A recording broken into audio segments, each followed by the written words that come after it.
सबसे पहले खबर नीट पीजी की काउंसलिंग से जुड़ी।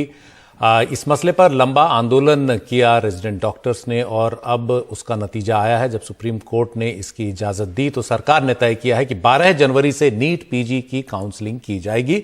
रेजिडेंट डॉक्टर्स ने ये जल्द काउंसलिंग की मांग की थी, इसे लेकर वो हड़ताल पर भी बैठे थे और फिर इसके बाद सरकार से जो बातचीत हुई और सरकार ने सुप्रीम कोर्ट में जो जवाब दिया उसके बाद ये स्थिति अब बनी है। काउंसलिंग की मांग को लेकर कई दिनों तक बल्कि महीनों तक प्रदर्शन हुआ है। स्वास्थ्य मंत्री मनसुख मांडविया ने ट्वीट कर जानकारी दी, कहा कि इससे यानी काउंसलिंग से नीट पीजी की काउंसलिंग से कोरोना से लड़ाई में देश को मजबूती मिलेगी।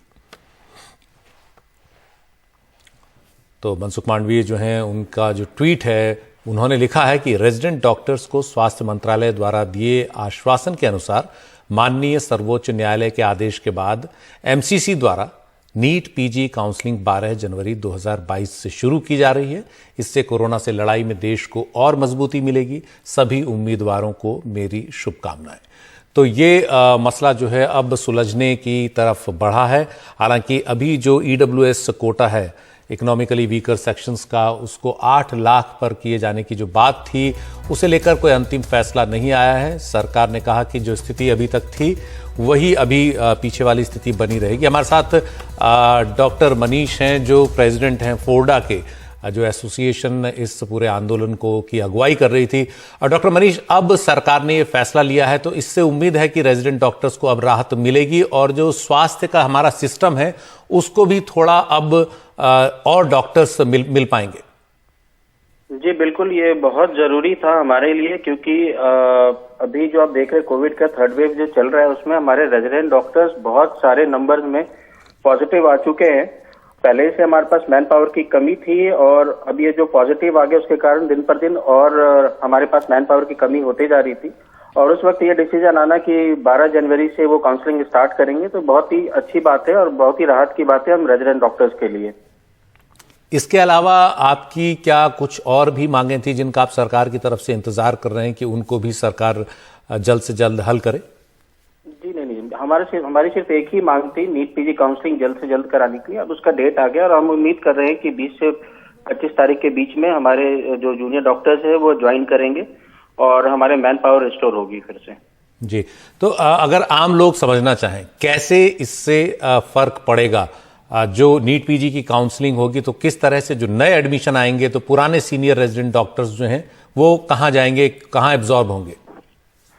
जी बिल्कुल, जैसा कि मैंने आपको पहले भी बताया था कि हम 3 बैच पीजीज के होते हैं, जो जूनियर डॉक्टर्स के होते हैं, 1st year, 2nd year, 3rd year होते हैं। तो जो अभी 1st ईयर है 2021 का जो बैच आना था वो आया ही नहीं। जो 3rd ईयर पीजीज है उनका मार्च में एग्जाम होना है, वो मार्च दे करके निकल जाएंगे। तो जिसके कारण सिर्फ इफेक्टिवली हमारे पास एक ही 2nd ईयर बैच बचता है जो कि काम करता। तो हमारे पास शॉर्टेज बहुत ज्यादा थी। और दूसरा मैंने आपको अभी बताया कि हमारे करीबन 80 से 90 डॉक्टर्स एक हॉस्पिटल में पॉजिटिव आ रहे हैं, तो वो भी हॉस्पिटल नहीं जा पा रहे हैं और कोविड के केसेस अगर बढ़ते ही जा रहे हैं। तो उस वक्त ये आना कि हम काउंसलिंग करा रहे हैं 12 तारीख से, बहुत राहत की बात है। और 20 तारीख तक मुझे उम्मीद है कि हमारे जूनियर्स ज्वाइन कर लेंगे ताकि हमारी मैन पावर बढ़ पाएगी। जी, हमारे साथ डॉक्टर अनुज अग्रवाल भी हैं, रेजिडेंट डॉक्टर हैं सफदरजंग अस्पताल के। डॉक्टर अनुज, अब तो राहत मिली होगी आपको इस फैसले के बाद? जी बिल्कुल, जैसे ये फैसला आया तो सारे जो रेजिडेंट डॉक्टर्स थे उन्होंने राहत की सांस ली और सबको एक संतोष की लहर सारे डॉक्टर्स के बीच में आई थी। और क्योंकि ऑलरेडी जो 3 में से 1 बैच के डॉक्टर्स हैं उनका अभाव था देश भर के सारे अस्पतालों में, और ओमिक्रॉन की वजह से ऑलरेडी मैन पावर कम होती जा रही है क्योंकि डॉक्टर्स भी संक्रमित होते जा रहे हैं। तो ये सही समय पे एक अच्छा स्टेप लिया गया है गवर्नमेंट के द्वारा और साथ में सुप्रीम कोर्ट के द्वारा। तो ये बहुत खुशी की बात है कि जल्दी से जल्दी अभी जैसे 12 तारीख से काउंसलिंग शुरू होने वाली है तो जनवरी के महीने में ही डॉक्टर्स की ज्वाइनिंग हो जाएगी ताकि अस्पतालों में वो अपनी सेवाएं प्रदान कर सकें। जी, शुक्रिया डॉक्टर मनीष और डॉक्टर अनुज आपका इस पूरे मसले पर हमसे बात करने के लिए। तो नीट पीजी की काउंसलिंग 12 जनवरी से होगी, लेकिन यूजी की काउंसलिंग जो है अभी उसकी तारीख नहीं आई है सुप्रीम कोर्ट की तरफ से। उसके लिए भी हरी झंडी मिल चुकी है। अब देखना है कि उसकी काउंसलिंग कब होती है, क्योंकि 12वीं पास कर चुके कई बच्चे जिन्होंने नीट की परीक्षा दी थी और जिनके स्कोर भी नीट के आ गए वो इंतजार कर रहे हैं अभी तक एडमिशंस का MBBS के लिए कॉलेजेस में।